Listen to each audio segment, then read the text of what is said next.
Hello, friends, and thank you for supporting This Day in Jack Benny. I'm John Henderson. This is not just one, but two short episodes from when the Jack Benny Show was on hiatus in the spring of 1946. Phil Harris and then Jack Benny were guests on another radio program, May 31st and June 6th, 1946. A time when newspaper columnists were at the height of their influence. People like Walter Winchell.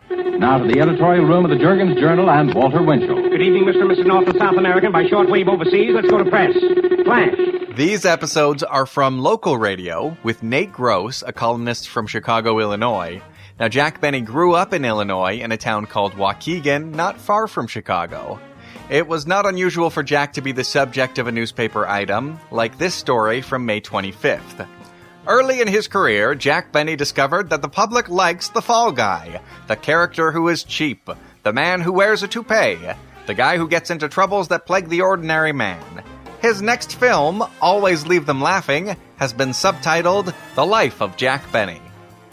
Now, for some reason, they never actually made that movie. It seems like they may have adapted it for Milton Berle. He came out with a movie called Always Leave Them Laughing 3 years later. Why tell the people this is a story about a young comedian with great talent? Phil Harris, the curly-haired band leader, is another reason for the popularity of The Benny Show. Phil also had another radio program with his wife called The Phil Harris and Alice Faye Show. Alice Faye had been an actress and singer from films like Alexander's Ragtime Band in 1938, which featured the music of Irving Berlin. Come on and hear Alexander's Ragtime Band. Come on and hear, it's the best band in the land. You could also hear Phil and his daughter on his latest record. Daddy. Yes, baby? What's our arithmetic lesson today? We're going to learn counting a new kind of way. All right, Daddy. I'm ready to start. Well, then you count with me and we'll both be smart. 1Z, 2Z, I'll kiss you, Z. 2Z, 3Z, you kiss me, Z. Recently, Jack Benny had been on his rival Fred Allen's radio show. Well, cheer up, Jack. At least we have our memories. We've known each other for 30 years. Yep. The first time I met you, Fred, I was just a kid in school. A diller, a dollar, a 10 o'clock scholar. You were the only 10 o'clock scholar I ever saw with 5 o'clock shadow. How I could use some of that fuzz today. I could use a good joke today, too. Your suit is a little baggy. On our stage, we have a Hoffman pressing machine. Now, wait a minute. An expert operating the Hoffman pressing machine will press your trousers. Now, wait a minute. Hands off, boy. Where are my pants? Benny, for 15 years I've been waiting to catch you like that. Alan, you haven't seen the end of me. It won't be long now. I want my pants. Another popular radio show at the time was Lum and Abner. Now, let me get this straight, Abner. You've taken out a $5,000 policy on Lum, and he's taken one out on you. Yeah, that's right, yeah. No matter how ridiculous it is. Charles Boyer was a romantic actor. Peter Lorre was a mystery actor, and they mentioned some singers, Edna Mae Oliver, Bing Crosby, Edna St. Vincent Millay, and John Charles Thomas. And finally, the phrase 23 skidoo. It was common among pranksters in the 1920s, and basically meant, let's get out of here. So buy some dismemberment insurance this Mother's Day, and enjoy the show. The Illinois Commercial Men's Association presents that well-known Chicago columnist who knows everything and everybody, what's happening and what's going to happen. Here he is in person, Nate Gross. Hi, all you pretty people. This is Phil Town Tattler Harris telling all you Chicago folks, if you don't read Nate Gross for the latest scoop, you've got to wind up the droop of the loop. Pardon me, Phil. This is my program. I'm the star here. Just a second. This is my program at ICMA Star here. Say, Nate, who's this corny character? What's he want? Well, if you two gentlemen will at least allow me to be the interlocutor of this wandering minstrel show, I'd like to proceed with the introductions. Well, proceed with the introductions. Proceed. Fine. Phil Harris, meet Everett Clark. Everett is the accident insurance salesman around these here parts, partner. Yeah, well, tell him I don't want any. I know all about you, Catfish Clark. Catfish? Yeah, Catfish. Lum and Abner out in California told me all about you and your insurance policies. Oh, yes, Mr. Harris. We do sell insurance, but we never approach our guests on such a commercial basis. For instance, I know that you wouldn't be interested in ICMA broad coverage personal accident insurance, the one that gives you protection from now until the beginning of next September for only $2. You can bet your life on that, Clarky. Hey, wait a minute. Come again with that, Everett. $2 for protection until next September? Come now, Mr. Harris. Let's not mix business with pleasure. Let's get on with the show. Oh, no, you don't. Look, I'm a friend of Nate's, and I demand to know more about the $2 policy. Please, Mr. Harris, you're hurting my arm. Hey, Nate, make this guy sell me one of them policies. All right, Phil, all right. But look, this is my program, and I haven't even had a chance to say good evening to my listeners. All right. So it's your program. Now, what do we do next? I want to introduce the feminine contingent of this evening's program. The distinguished and most beautiful motion picture star, Alice Faye. Wait a minute, Bob. Hold it. This may be your program, but that happens to be my wife, and I'll introduce her. Ladies and gentlemen, Miss Alice Faye. Hello, Nate. The three of you sounded like a gabby cup of tea. I never did think I'd ever get a chance to say hello. Well, you know Phil and how impetuous he is. Indeed, I do. But really, Nate, all the folks in Hollywood are wondering when you are coming back. I'm not coming back, Alice. I've had enough of Hollywood. I was out there the last time for 4 weeks and couldn't even get a date. Oh, why, of course you could. Little Alice Jr. was just dying to go out with you. Oh, don't give me that. Alice Jr. stood me up last July because I couldn't remember the words to onesie, twosie. He couldn't remember the words. You mean you can't even count? Hold on there, partner. I heard Jack Benny say that you can't count over 10 without taking your shoes off. Now, wait a minute, Nate. You and Phil have been friends for a long, long time. Gosh, that's right. Gee, Phil, remember the College Inn? Yeah, Nate. Remember the Chaperie? Uh-huh. Say, remember the Midnight Frolics? Sure I do. Remember the old Star and Garter? Hey, fellas, remember me? Yeah, remember me? I've got something to say in this program, too. Oh, yes, I forgot. Hey, Alice, dig this character. Ta-ta-ta-ta-tom-tom. Go, Everett. Hold that downbeat, Phil. Now, here's Everett with a message from R.A. Kavanaugh, Secretary of the Illinois Commercial Men's Association, concerning a simple and practical means by which sons and fathers can show continued interest in mothers' welfare. Yes, Nate, there is something every son and husband can do to make the beautiful sentiment of Mother's Day a matter of practical reality. Extend your thoughtfulness to provide assured financial protection against that day when you, as well as any other man, can become the victim of an unkind fate. 54 years of accident insurance experience makes the ICMA plan of Dollant's personal accident insurance especially well suited to the situation of the average man. It provides the right kind of coverage. You are protected against the day-by-day frequent hazards as well as the infrequent but more spectacular accidents that gain wide public notice. You get the right amount of coverage, substantial benefits for death or dismemberment, or weekly benefits that continue up to 2 full years. You get this in ICMA at a cost of approximately only $12 per year. Now, while it is in your mind, make a note to send a card to ICMA in care of WBBM for further facts about ICMA Balanced Personal Accident Insurance. And now here's your genial reporter, Nate Gross, with news about people you know best. Martin Topper, recently a commander in the Navy and now supervisor of physical education for the Board of Education, was married in a surprise ceremony Friday to Adele Vanek, a South Side girl. The Veterans Administration will have new headquarters in a building now being erected on the near west side, where it has rented 110,000 square feet of space. The premises will be ready for occupancy in the fall. Here's an item about our guests of this evening, Phil Harris and Alice Faye.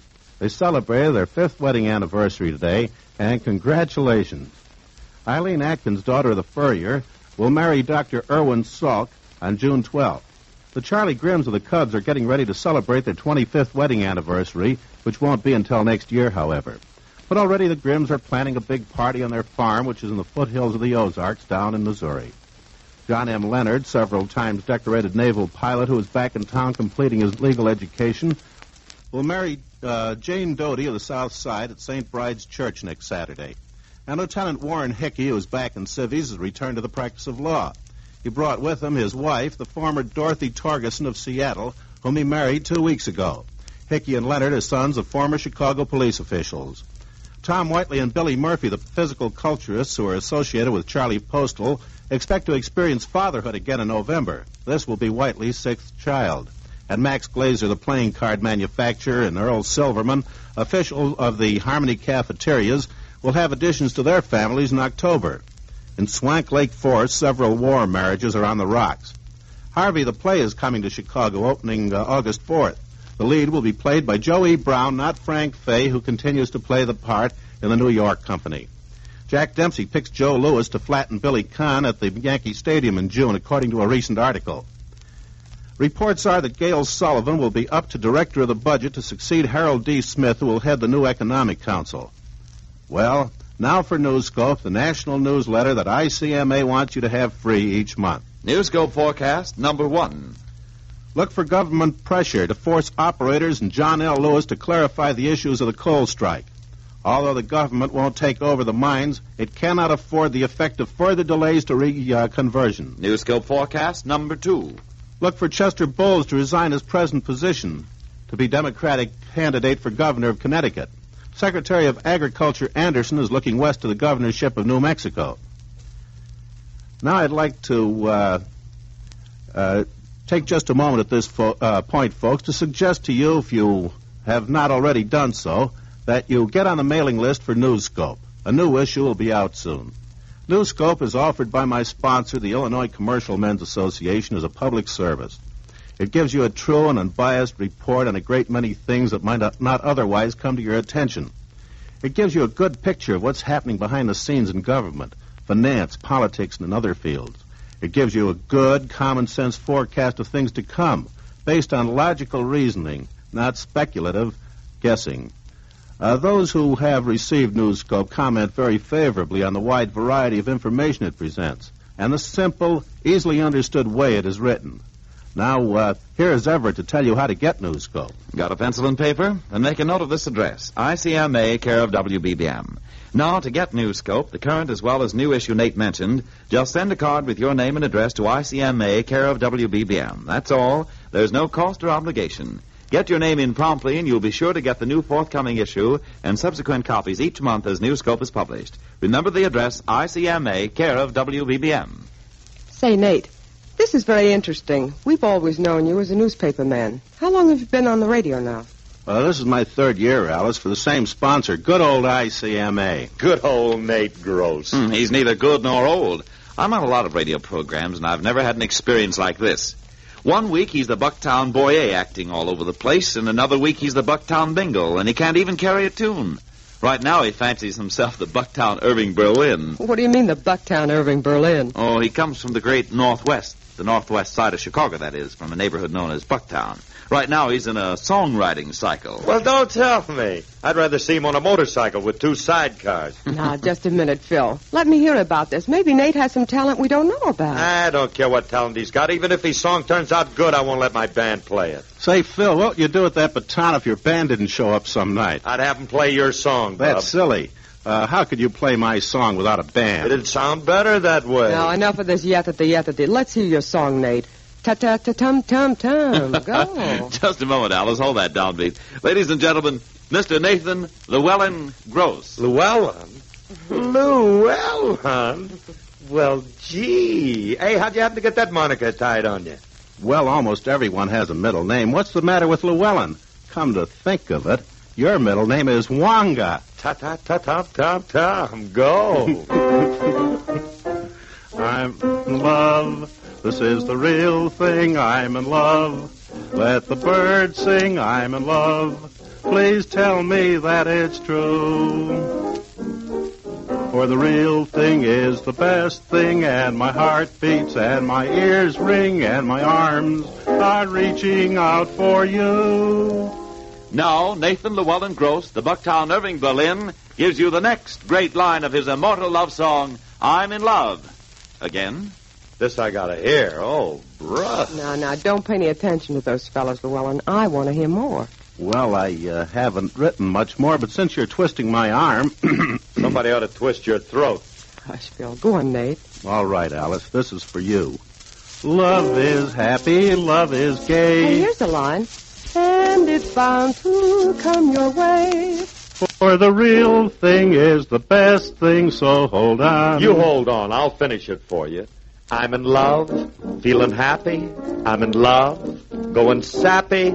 At last, my dreams have all come true. I'm in love. Please tell me that it's true.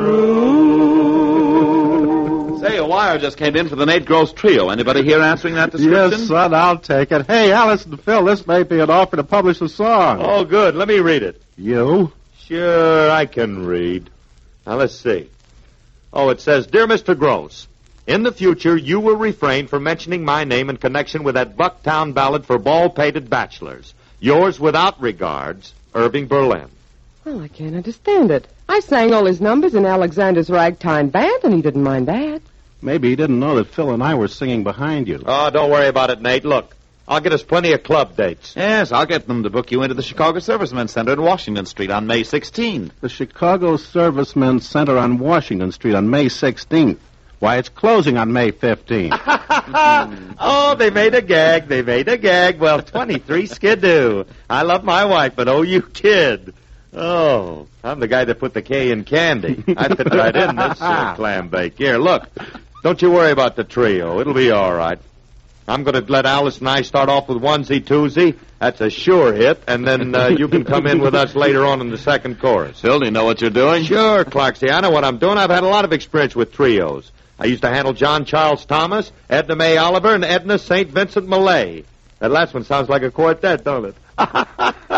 Oh, Harris, you're hot as a biscuit tonight. All right, Phil. When do we open? Honey, look, it'll be no time at all before we'll be playing taffy pulls, garden parties, beefsteak dinners, clam chowders. Yeah, man, that's what I like about the South. Well, shut my mouth. You sing that song again, and I will. Seriously, Phil, if we're going to be a trio, we need a little rehearsing. Well, Maury Ellenhorn, the old honeymooner, is sitting over at the piano raring to go. You're a maestro, Phil. What do you suggest? Well, since this honorable court has definitely decided that you can count to 10, we'll start off with onesie-twosie. Too bad little Alice Jr. isn't here to help, but she couldn't come with us, so, well, we had to leave her at home. We'll settle for Alice Sr. Let's go, Maury. Onesie-twosie, I'll kiss you-zie. Twosie, threesie, you kiss me-zie. Threesie, foursy, kiss some more-zie. Let's start counting higher. Foursy, fivesy, let's get livesy. Fivesy, sixy, hug me quicksy. Sixy, sevensy, this is heavensy. My heart's on a flyer. Keep the numbers going till the song is done. Love will keep on growing. We're having so much fun.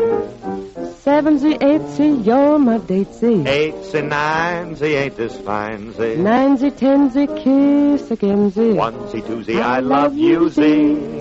You're my what-not. You're my hotshot. Onesie, twosie, I love you-zy. All right, Nathan Llewellyn, this is your chorus. Look, Alice, start him off. Onesie, twosie. I love you. Wait a minute, hold it. Wait a minute. That did it. I love you-zy. Hold the music. Stop it. Hold it. Hey, Groves. Look, that's my wife. Ta-ta-ta-ta-ta-tum. Go, Alice. Go. Thank you, Phil Harris and Alice Faye. This has been one of the most delightful experiences I've ever had on the air because I feel not only a profound professional admiration for you, but a sincere and deep-rooted affection such as I bestow on members of my own family. Until next Sunday night, folks, remember our ICMA date. Good night.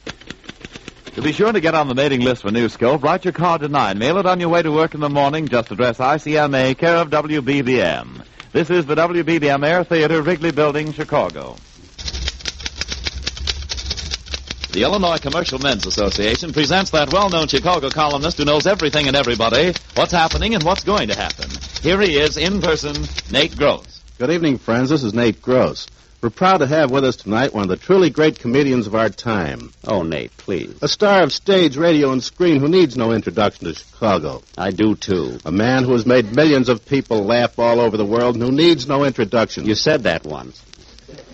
And has brought sunshine and happiness into your homes every Sunday night. And on weeknights when I'm a guest. A man who needs no... No what? Mind your own business. And here he is. Thank heaven. Jack Benny. Hooray! Where's the audience? Thank you. Hello again. This is Jack Benny talking. And, Nate, although I appreciate your introduction, I want to tell you I heard your show last week when Phil Harris was your guest. Yeah, Phil's a great guy. Well, he might be a great guy, but he's got a lot of nerve being on your program without my permission. And I heard what he said, too. Said Jack Benny needs a rest this summer, but Philzy Harris is going to stay on the air. Did you pay him for that, Nate? I certainly did. That's funny. I didn't get my commission. Commission? Jack, do you take commission from members of your cast? Well, it's not exactly a commission, Nate. It's something I put away for the Health and Welfare Fund. Yeah. Your health and welfare. Nate, who is this guy? That's Everett Clark, our announcer. Oh, yes, I heard him last week, too. The kid with the Peter Lorre complex. Whose house is he going to haunt this week? Yeah, I heard you the week before last with Fred Allen. Oh, thank you. Don't thank me. I always listen to Fred Allen. He's funny. I hope you notice who got the big laugh that night. Yes, one will get a laugh by dropping one's trousers. I didn't drop them. I was de-pantsed. Yeah, but who else would think of having LSMFT sewed on the back of his shorts? I didn't have them sewn on. I bought them that way. LSMFT, long shorts made for traveling. Anyway, Everett, I wasn't talking to you. Well, I'm talking to you. Well, talk to the people in our radio audience first, wise guy. Must be the commercial. I'll get it. Everett's here with a message from R.A. Kavanaugh, Secretary of the Illinois Commercial Men's Association, concerning ICMA plan of balanced insurance and how it works for the average man. Right now is a good time for all men to consider the matter of personal accident insurance protection. For, we may as well face it, even a minor accident can shut off your income or play havoc with your budget. The ICMA plan of balanced insurance provides broad accident coverage for the average man in average circumstances. It's balanced insurance because it furnishes the right amount and kind of coverage at a cost any man can set aside for good, sound protection. As a preferred risk, you get 24-hour-a-day coverage for approximately $12 a year. Nearly 100,000 men enjoy ICMA protection. The Illinois Commercial Men's Association has been furnishing sound personal accident insurance protection for over 54 years. During this period, over $36 million has been paid in benefits to members and their beneficiaries, and the ICMA has earned a splendid reputation for liberality and fair-mindedness in promptly settling its claims. For complete information about the ICMA plan of balanced insurance, write ICMA, care of WBBM. And now here's your genial reporter, Nate Gross, with news about people you know best. Marge Reitlinger, wife of the Herald American City editor Harry Reitlinger, is at Grant Hospital where she was operated on. And retired Police Sergeant Mike Mullen underwent an operation at Mercy Hospital. Mullen was a policeman for 40 years, beginning at the time of the first Chicago World's Fair until just a few years ago. Hugh Blakely, the advertising manager, was presented with the Silver Award by the Treasury Department for his work in the various war bond sales. Among those who escaped from the burning LaSalle Hotel were Senator Lucas's law associates, Charles Thomas of Rockford and Donald Sanborn of Springfield. They stood out in one of the many balconies of the hotel until they could return to their rooms and make their way to a fire escape. And while we're talking about the disaster that brought sadness to our city, let us pay tribute to the Chicago Police Department, which did a great job that night. I refer specifically to Commissioner Prendergast, who was there himself, Chief Ray Crane of the Uniformed Police, Deputy Chief of Detectives John Warren, Captain Jerry Looney, and Police Inspector Ed Daly, who was the first on the scene. Because of their being on the job, there was an absence of confusion that follows in the wake of such disasters. These men, as well as Fire Commissioner Corrigan, should be commended by Mayor Kelly for the important roles they played that terrible night. Senator Roland Libonati of Chicago's West Side seems to have the inside track to be Majority Leader of the state Senate. Attorney Irish Schultz and his wife expect an August baby. Dr. Oscar Lang, the Polish ambassador and delegate to the United Nations Security Council, may resign to reapply for his American citizenship and go back to his teaching job at the University of Chicago. 4 of the singing girls in the musical up in Central Park are expectant mothers, and their husbands are insisting that they quit the show. Herman Weinberg of the Manhattan Pickle Company and Louise Goldman of Chestnut Street will be married next January. Father Marty Doherty, whose many brothers are represented as reporters on each of Chicago's newspapers, and who himself was a newspaper man until he quit to become a priest, is home to celebrate his 20th anniversary in the clergy and his mother's birthday, which was today. His own parish is in Oregon. Our friend, the Reverend Frederick Mannion, again is ill at Mercy Hospital, but I talked to him on the phone a few minutes ago, and he said he'd be well enough to leave for Boston, where he was born, next Wednesday. Ross DeLue, former local newspaper man, was promoted to lieutenant colonel in Newark, where he is stationed with the Air Force. Sam McKilley, the automobile dealer, will rebuild the Red Lion Inn near Elgin on Route 25. It burned down last week. Denny of Don the Beachcombers, who's otherwise known as Samuel Pruitt Denning, celebrated his 5th wedding anniversary today. Carl Brisson, the famous musical comedy and movie star, expects his daughter-in-law, Rosalind Russell, also a movie actress, to visit with him here while he is starring in the Mayfair Room. Brisson will be our guest next Sunday night, so be sure to listen in. Now let's take a peek at Newscope and see what it forecasts for the nation in the months to come. Let's see. Newscope says, look for the Army Signal Corps to announce plans to contact the sun by radar. Look for furniture production to reach an all-time high in 1946, but the supply will still be behind schedule.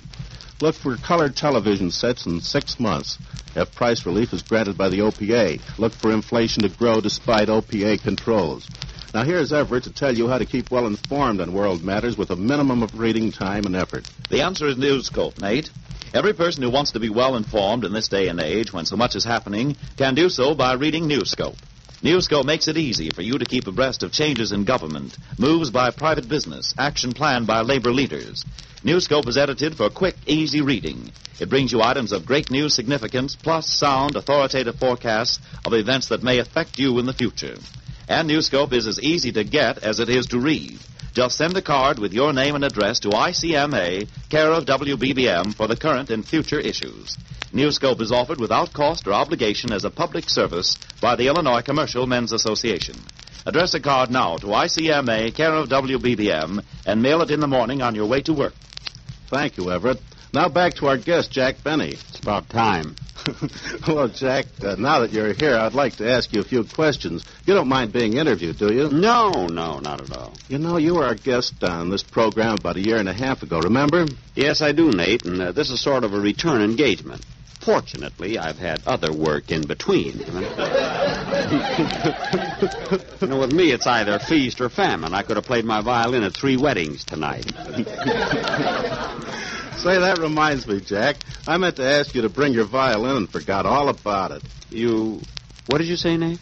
I said I meant to ask you to bring your violin and forgot all about it. Nate, you really mean you wanted me to play a violin solo on this program? Jack, I've been listening to your program for years. I've heard people panning you and kidding about you and your violin. But I've heard you playing. Well, I think you're one of the greatest violin virtuosos in America today. Oh, Nate, you're kidding. I certainly am. Now, look, Nate, I'm on my vacation. If you're going to start getting laughs, you know, brother. Now, look, Nate, I'm on my vacation. I didn't come up here on your program to be insulted. After all, you asked me to be your guest. I did not. You asked me. When? Monday, Tuesday, Wednesday, Thursday, and Friday. I didn't ask you on Thursday. I was in Waukegan. Don't be so smart. Anyway, Nate, I only stayed over here to be with you tonight. After all, I'm driving back home tomorrow morning. No kidding, Jack. Are you going to drive all the way to the coast? Yes, sir. I got my Maxwell all fixed up and raring to go. Your Maxwell, huh? Yep. You know, I gave it to the scrap drive 4 years ago, and they returned it last week. Well, how long do you think it'll take you to make the trip? In my Maxwell? Now, let's see. Well, I'll leave the Ambassador East Hotel about 8 o'clock tomorrow morning. And if the wind is in the right direction, I ought to get to the Blackstone by tomorrow night. Of course, I'll stay there overnight, leave early Tuesday morning, and with everything going along all right, I ought to get to Aurora by Thursday or Friday. Oh, well, then, if you plan it carefully, Jack, you ought to be back home in time for your opening broadcast in October. Yes, and if not, I can always start my season a week or so later. Well, tell me, Jack, is your Maxwell in good condition? Pretty good, Nate. You see, I have 3 good tires and 1 soft rim, you see. And around this 1 rim, I have tennis shoes. So the car runs along pretty smoothly, although when I'm driving along late at night, I get an eerie feeling that someone is following me. Well, Jack, if it's going to take you all summer to get back home, when are you going to make your new picture I've been reading about? Oh, you mean The Life of Jack Benny? Yes. Well, we're going to start that about the 1st of November, and it's a wonderful idea, Nate. You see, it's the story of my life, of course, and it starts out from the time I was born in Waukegan up to my present age of 37, see? Now, this will take... Wait a minute, Jack. Wait a minute. Now, wait a minute, please. I'm 39 years old, and I used to see your act at the State Lake Theater when I was a little boy. Nate, you might have been young when you went to see me at the State Lake Theater, but you have never been little. I found out that your mother had to jack you up to put diapers on you. So don't give me that. Anyway, you're right, Nate. I've only been kidding about my age always. I mean, I wish I was 37. Oh, well, I can wait. Say, Jack, getting back to this picture of yours, you haven't made any in a long time, have you? No, I haven't, Nate. Not since the scene I did in Fred Allen's picture. Fred Allen's picture? Wasn't that called In the Bag? Yes, and they should have kept it there. You know, I didn't get paid for that picture, Nate. They talked me into it by telling me that it'd be made in Technicolor. And then when they started to shoot it, they found out they couldn't make it in Technicolor. They had to make it in black and white. Why? What happened? Well, due to a peculiar pigment in Fred Allen's skin, he photographs plaid. So there, I was stuck with Say, Jack, I saw that picture, and I thought you were great in it. You made Allen look like an amateur. You really think so? No, but I've got to come in with a line once in a while to keep the program alive. Say, Nate, this guy's your announcer, isn't he? Yes. Well, tell him the war is over and announcers are coming back in droves. And besides, Don Wilson isn't doing anything this summer, and you can have him cheap. Not as cheap as I get Everett. Why? What are you paying Everett? Come here. I don't want to embarrass him. I'll whisper it to you. You do? On a local program? Why, Don Wilson only gets... And he does my laundry on Wednesday. You two guys are the cheapest bums that I've ever met in my life. Oh, yeah? Well, you're just lucky we are bums, or you'd have the biggest libel suit on your hands you ever had in your life. Isn't that right, Nate? You said it. Yeah. Well, Nate, I got to run along now. It's a great pleasure being here. Had a good audience. So one of the reasons I always like to broadcast with you is, I don't know whether you know this or not, I'm an old newspaper man myself. Yeah, I didn't know that, Jack. Oh, yes. You see, before I was a concert violinist, I was a dramatic critic of the Waukegan News Sun. But, of course, we had no shows in Waukegan those days, so I was practically what Everett called me. A bum. Yes.